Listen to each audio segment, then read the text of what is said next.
Assalamualaikum warahmatullahi wabarakatuh. Apa kabar anak-anak hari ini? Semoga semuanya dalam keadaan yang sehat dan baik. Baik anak-anak, sebelum pembelajaran hari ini, mari kita berdoa terlebih dahulu. Untuk ketua kelas, silakan memimpin berdoa. Terima kasih disampaikan kepada ketua kelas karena sudah memimpin berdoa. Selanjutnya, Ibu cek kehadiran kalian terlebih dahulu ya. Sauda hadir, alhamdulillah.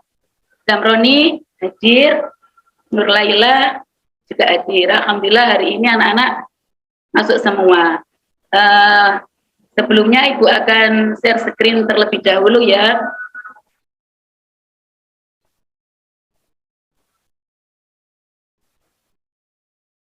Baik anak-anak, pada pembelajaran yang lalu kita sudah belajar tentang iman kepada malaikat Allah. Masih ada yang ingat tentang iman kepada malaikat? Apa itu pengertian dari iman? Ya, silakan Nur Laila. Bagus. Iman artinya percaya. Itu pengertian menurut bahasa. Ada yang masih ingat pengertian menurut istilah? Iya, Ahmed silakan. Iya, bagus. Masih ingat semua ya anak-anak. Iman menurut istilah artinya meyakini dengan sepenuh hati, mengucapkan dengan lisan, dan mengamalkan dengan perbuatan. Alhamdulillah anak-anak masih mengingat pelajaran yang kemarin. Pada pertemuan kali ini kita akan membahas materi tentang hidup tenang dengan kejujuran, amanah, dan istiqomah. Ya anak-anak, untuk pagi hari ini bagaimana anak-anak, semangat semua ya? Ya harus tetap semangat. Coba Ibu cek dulu semangatnya. Kalau Ibu bilang semangat pagi, bilang pagi, pagi, pagi. Yes, luar biasa. Begitu ya? Ya, yuk kita mulai. Semangat pagi, pagi, pagi, pagi. Yes, iya luar biasa. Tepuk tangan untuk kita semua. Baik anak-anak, adapun kompetensi dasar pada pertemuan kali ini yaitu memahami makna perilaku jujur, amanah, dan istiqomah, serta menyajikan makna perilaku jujur, amanah, dan istiqomah. Itu ya untuk kompetensi dasarnya. Selanjutnya untuk tujuan pembelajarannya, salah satunya yaitu setelah kegiatan permainan, nanti kita akan ada permainan kotak jurami ya. Setelah itu ada diskusi dan tanya jawab. Diharapkan peserta didik dapat menganalisis perbedaan perilaku jujur, amanah, dan istiqomah dengan tepat tentunya ya. Untuk selanjutnya, ketika anak-anak mendengar kata jujur, apa yang terlintas di benak kalian? Iya, ya, betul semua jawabannya. Ada yang bilang tidak bohong, ada yang bilang berkata sesungguhnya, ya, bagus, ya, semua jawabannya benar, tidak ada yang salah, ya. Jujur merupakan kesesuaian sikap antara perkataan dan perbuatan yang sebenarnya. Tadi ada yang mengatakan tidak bohong, ya, betul juga, ya, karena lawan dari kata jujur adalah berbohong, ya. Kalau kita senantiasa jujur, hidup kita akan senantiasa tenang, ya. Berbeda kalau kita melakukan suatu kebohongan, maka hidup kita akan gelisah, ya, gelisah, terus tidak tenang. Ya, baik anak-anak, ini dalil nakli tentang kejujuran. Siapa yang bisa membaca? Ya, silakan, Roni. Bagus, ya. Dalil nakli tentang kejujuran terdapat pada Quran surat Al-Baqarah ayat 42 yang berbunyi A'udzubillahi minasyaitonirrajim. Bismillahirrahmanirrahim. Wala talbisul haqqa bil batil wa taqtumul haqqa wa antum ta'lamun, yang artinya dan janganlah kamu campur adukan kebenaran dengan kebatilan, dan janganlah kamu sembunyikan kebenaran sedangkan kamu mengetahuinya. Ya, bagus anak-anak. Untuk selanjutnya kita membahas tentang hikmah kejujuran. Apa sih yang diperoleh anak-anak ketika anak-anak senantiasa berbuat yang jujur, berperilaku jujur, selalu berkata jujur, ya. Salah satunya mendapatkan kepercayaan dari orang lain, ya. Ketika anak-anak selalu berkata jujur, maka orang akan selalu percaya, ya. Berbeda dengan orang yang suka berbohong, ya. Walaupun dia berkata jujur, karena sering berbohong, maka orang lain tidak akan percaya, ya, karena dia suka berbohong. Itu ya anak-anak. Untuk selanjutnya, apa ini, kata apa? Iya, amanah. Apa sih yang terlintas di benak anak-anak ketika mendengar kata amanah? Iya, ketika diberi titipan bisa menyampaikan kepada yang berhak, ya, itu salah satunya. Bagus, ya. Adapun pengertian amanah yaitu dapat dipercaya, ya. Juga berarti ketika anak-anak diberi pesan, ya, dititipi sebuah pesan, anak-anak dapat menyampaikan pesan tersebut kepada orang yang berhak menerima pesan tersebut. Iya, itu ya. Adapun dalil nakli tentang amanah yaitu terdapat pada Quran surat An-Nisa ayat 45. Ya, siapa yang mau baca? Ya, silakan. Bagus, ya.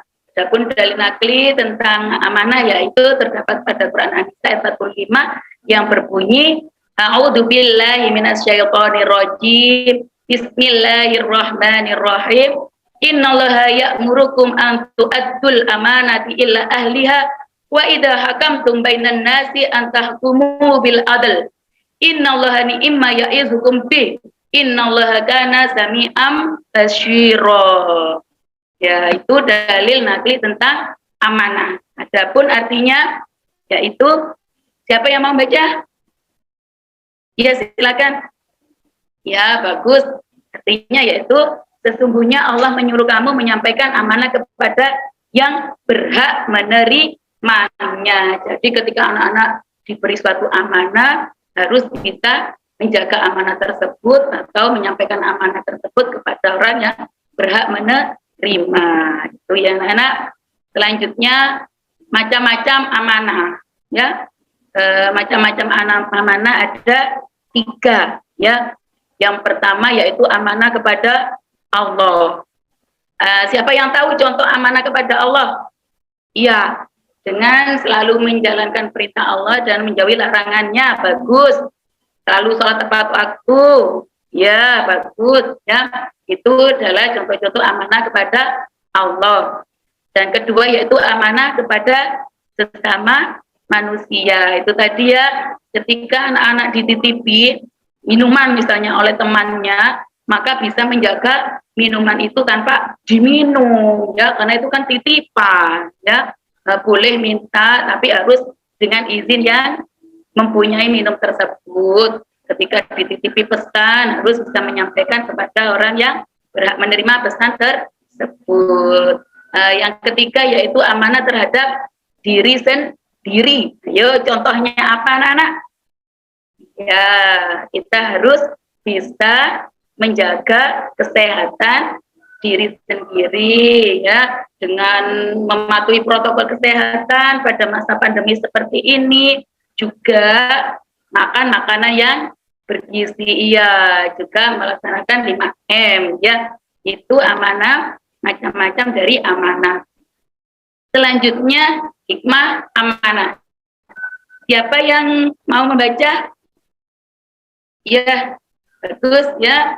Hikmah amanah salah satunya yaitu mendapatkan simpati dari semua pihak, ya. Ketika anak-anak selalu amanah, maka orang akan tenang terhadap kalian. Berbeda dengan orang yang tidak bisa amanah, maka tidak akan dipercaya oleh orang lain, ya. Itu adalah hikmah dari amanah. Sekarang contoh perilaku amanah, ya. Salah satunya menjaga rahasia, ya. Selain tadi bisa menyampaikan pesan, anak-anak juga harus bisa menjaga rahasia, karena rahasia ini juga suatu amanah.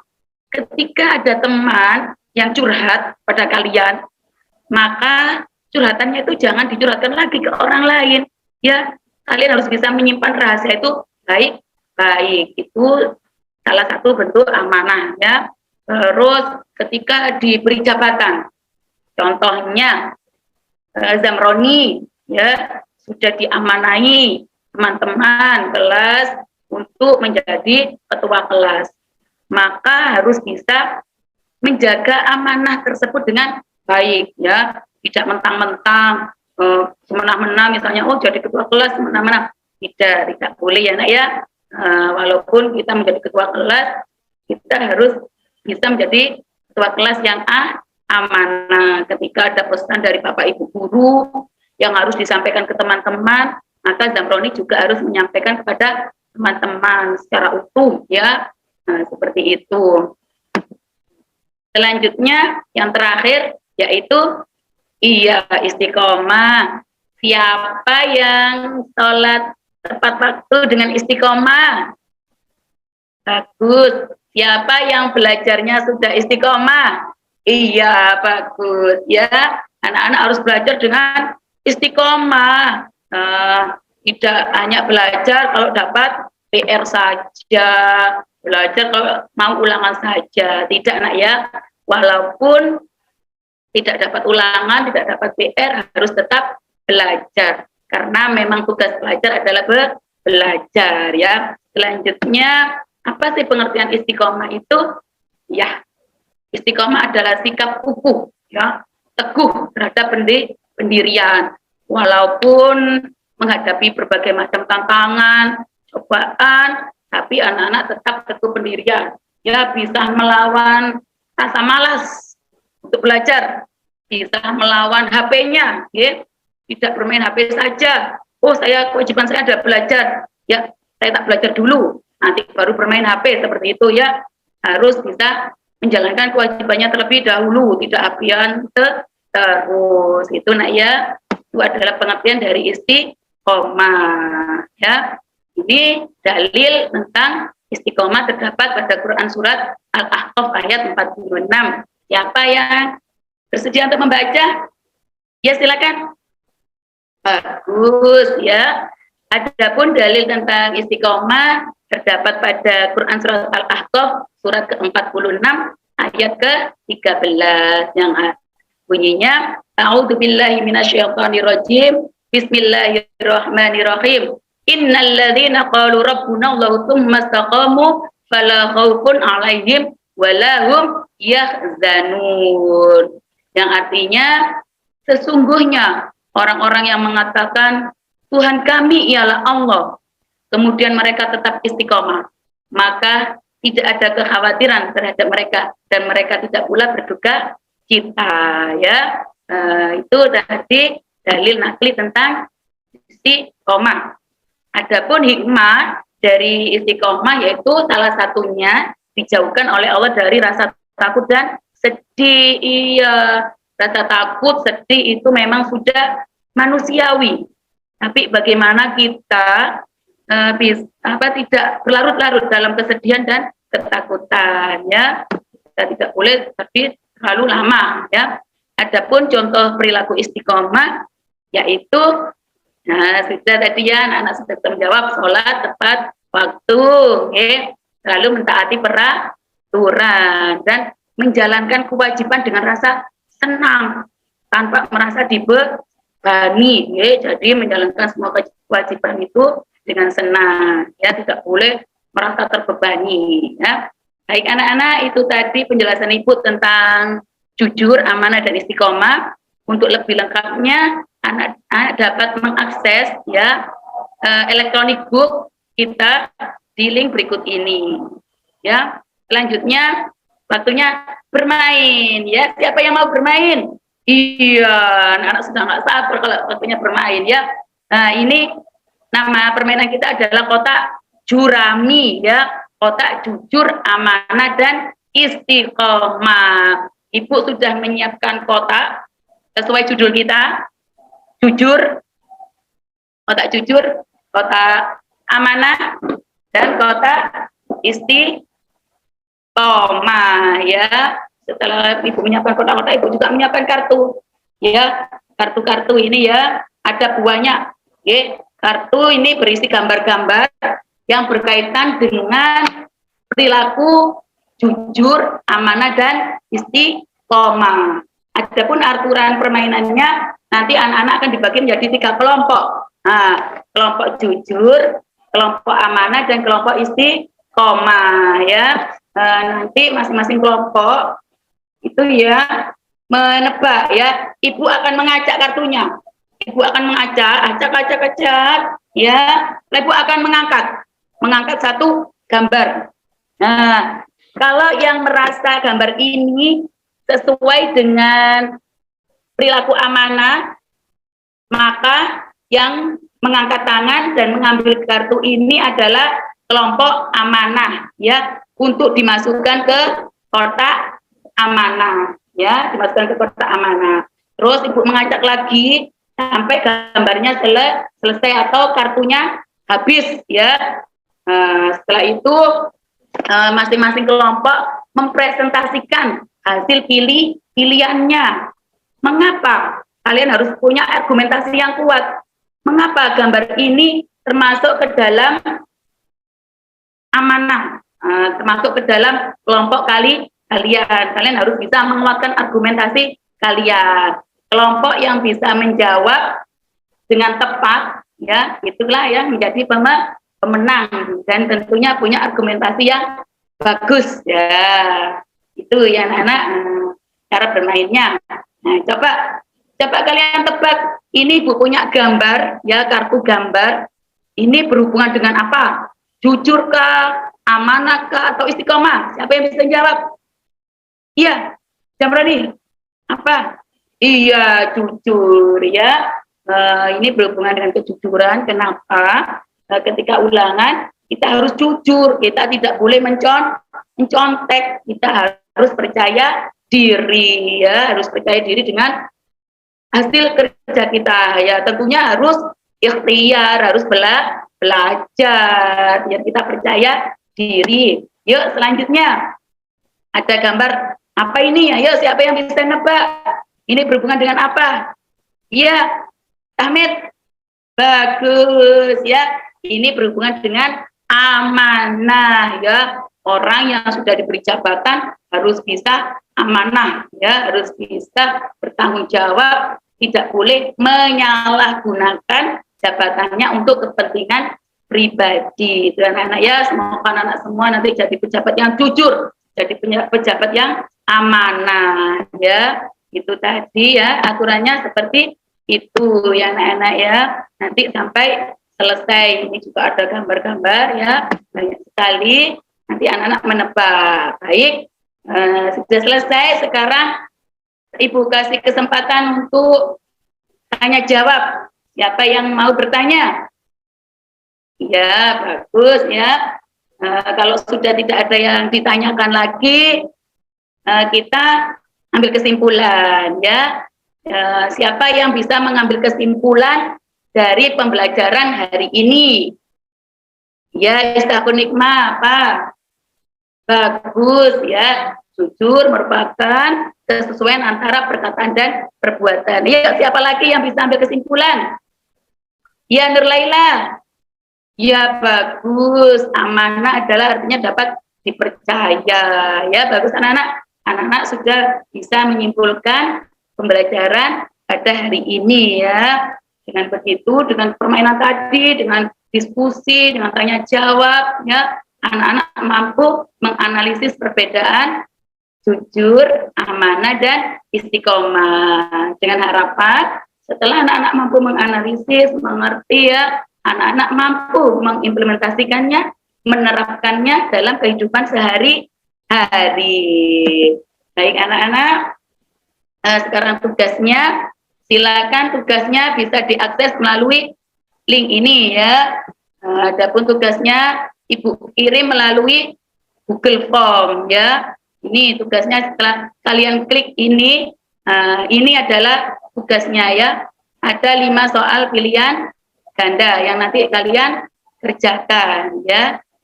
Nah, ini anak-anak ya. Baik, kalau sudah tidak ada yang ditanyakan lagi, untuk ketua kelas bisa memimpin berdoa ya. Alhamdulillahirrahmanirrahim. Ya, demikian anak-anak pembelajaran pada hari ini. Semoga bermanfaat untuk kita semua ya. Terima kasih atas kerjasamanya. Bu Putih mohon maaf apabila ada kesalahan. Saya akhiri. Wassalamualaikum warahmatullahi wabarakatuh.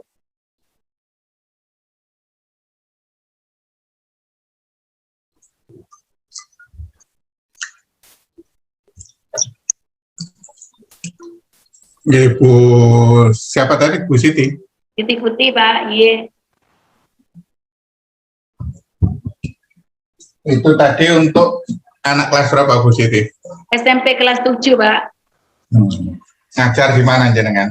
Di SMP N1 Krembung, Sidoarjo. Oh, ya, jadi apa yang disampaikan tadi itu sudah banyak terkait dengan penggunaan IT ya. Jadi IT mulai dari apa namanya tugas-tugasnya sampai evaluasi tadi ya. Kemampuan guru menggunakan IT itu masuk dalam kompetensi apa, Bu Siti? Profesional.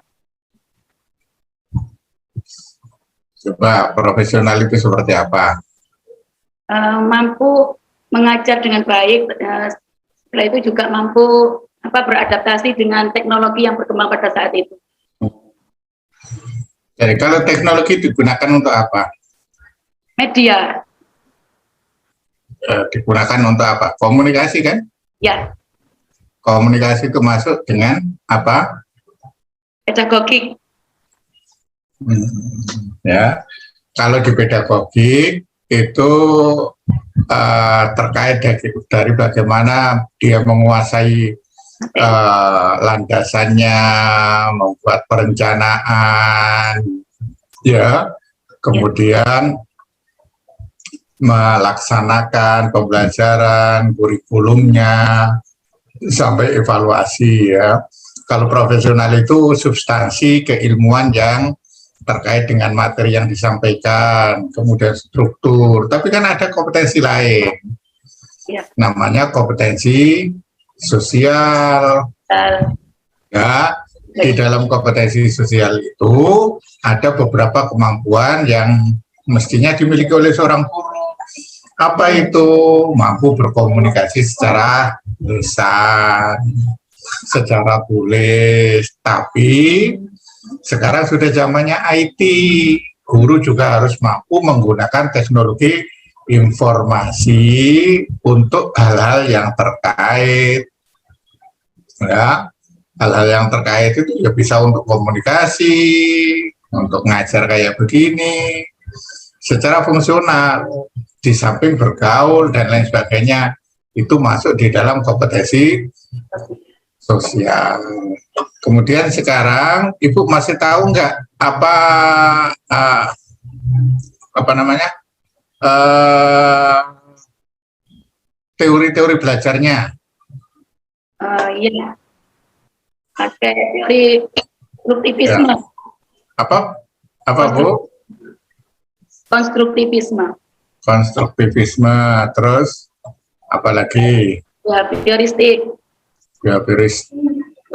Itu behavioristik ya, terus Burner. Apa? Teori Burner. Teorinya ya. Jadi ada aliran-aliran dalam teori belajar itu.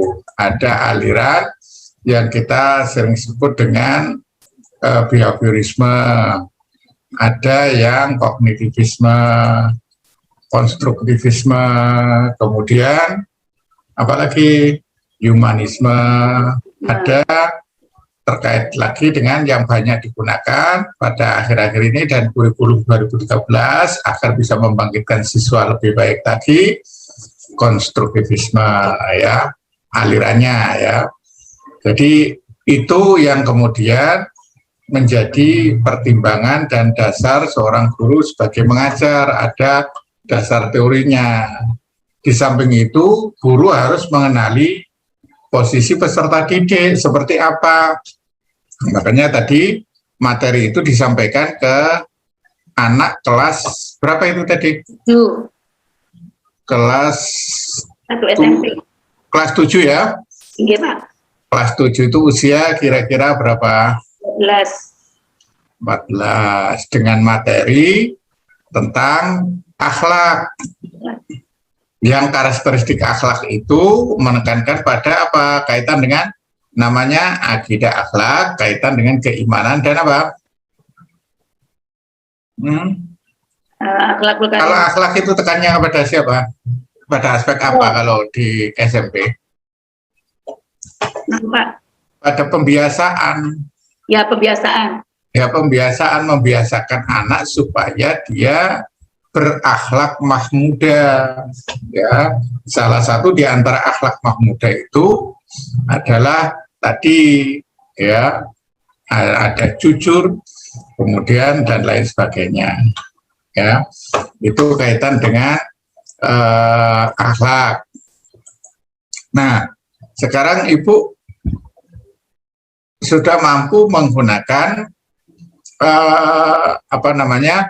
IT dengan baik, meskipun pada saat 30 menit itu tidak bisa menggambarkan secara utuh sebenarnya ya. Tapi Ibu sudah memperagakan dan mempertontonkan, ada link-link tadi itu, oh bisa bikin. Nah itu bisa bikin sendiri Bu. Ya, alhamdulillah semenjak daring ini sangat membawa manfaat Pak bagi kami. Pakai Google formulir itu bikin sendiri. Bikin sendiri Pak. Terus siswa dapat melihat nilainya langsung. Ya, terkadang juga saya sembunyikan pertimbangan-pertimbangan. Kadang disembunyikan. Kalau untuk dapat melihat nilainya langsung berarti di Google Google formulir, Ibu menjadikan Google formulir itu apa? Saya setting untuk nilainya bisa keluar. Ya, itu berarti masuk apa? Masuk kuis apa enggak? Kuis, ya kuis Pak. Masuk kuis. Ya. Jadi kalau masuk kuis baru bisa muncul nilainya, kan gitu kan? Ya. Kalau nggak bikin sendiri nggak tahu. Kalau bikin sendiri tahu. Oh, kalau kayak begitu berarti nanti dia akan muncul sendiri. Oke, barangkali apa yang sudah terlihat itu sudah mampu menggambarkan bagaimana kemampuan Ibu dan bagaimana posisi kompetensi yang Ibu miliki. Harapan saya tentu saja bukan hanya 4 kompetensi itu, tapi karena guru PAI ditambah dengan 2 kompetensi. Apa 2 kompetensi tambahan untuk guru PAI? Leadership dan apa satunya? Leadership dan apa Bu?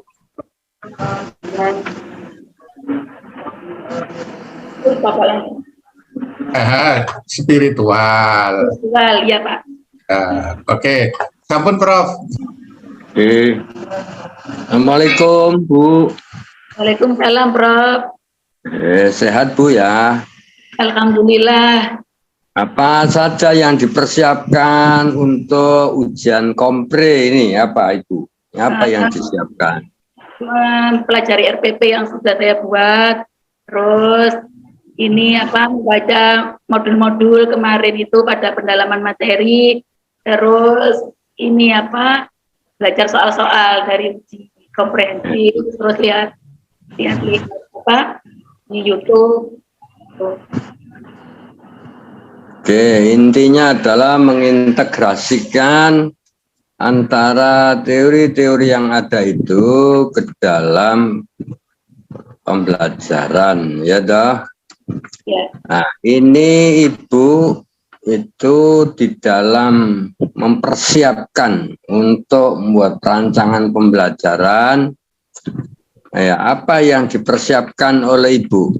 Ya, apa yang perlu dikaji? Apa yang perlu dikaji dulu apa? Gitu, misalnya. Dari KI, KD, Metode, macam-macam, model dan seterusnya itu apa? Itu yang dipelajari pertama guru itu apa? Yang harus dipahami? Apa? Di peserta didik. Yang harus dipahami itu adalah kurikulum, ya. Kurikulum Ibu, ya, kurikulum. Jawabannya itu kurikulum, ya toh? Ya. Ya, disitulah maka akan diketahui bagaimana tujuan pembelajaran, bagaimana materi pembelajaran, bagaimana strategi metode pembelajaran, bagaimana penilaian pembelajaran. Nah, itu Bu ya. Itu yang harus dipelajari dulu itu adalah kurikulum. Kurikulum itu tadi itu ya, bagaimana tujuan, bagaimana penilaian, strategi. Ya, di dalam kurikulum 2013 ini nampaknya juga diharapkan guru itu ya. Ya, pembelajarannya itu berbasis IT ya. Berbasis pada usaha untuk meningkatkan kreativitas siswa Ibu ya. Ya, itu yang disebut dengan HOT itu Bu. Apa itu yang HOT itu Bu? High order thinking skill yang HOT itu berdasarkan dari dilihat dari ini levelnya. Apakah persiapan Ibu itu ya itu di dalam perangkat pembelajaran itu sudah dikonsep seperti itu? Insya Allah ampun, Prof. Menggunakan KKU yang level C4, 5, dan 6. Sampai 6 juga. 6 itu apa Ibu? Mencipta. Oh, sampai mencipta ya. Kira-kira yang di materi yang diajarkan oleh Ibu itu apa itu yang diharapkan mencipta itu? Apa itu? Anak-anak bisa menerapkan mencipta ya. Iya. 5 atau 6 sampai 5. Kalau 5 apa Ibu? Menganalisis, mengevaluasi. Ya? Mengevaluasi. Analisis Bu. Ya, evaluasi ya. Oh, sampai mencipta ya. Menciptakan apa Bu? Oke. Ya, itu Bu ya. Nah, jadi pembelajaran harus berbasis pada anak Bu ya, gitu, student center ya. Jadi kita tidak boleh juga terlalu monopoli ya, monopoli di dalam pembelajaran ya. Ya kan? Begitu. Harapannya seperti itu Bu ya. Ya. Dipersiapkan Bu ya, sebentar lagi adalah ujian pengetahuan, sehingga modul-modul kita yang masuk kategori pedagogi, kemudian yang profesional, itu dicicil lagi belajar, gitu ya. Nah, kita ini mengintegrasikan antara teori-teori yang Ibu pelajari itu, yang sudah siap apa itu modul-modul pedagogik itu apa saja Ibu? Pengembangan profesi guru, teori perkembangan pendidik peserta didik, terus evaluasi pembelajaran. Teori-teori belajar, ya. Teori-teori belajar. Itu ya. Ya. Ya, saya rasa cukup itu Pak Ustadz Saifuddin, tafadhol. Good. Terima kasih Prof. Talha. Jadi untuk Ibu, saya pikir sudah cukup. Ya, suara saya bisa didengar.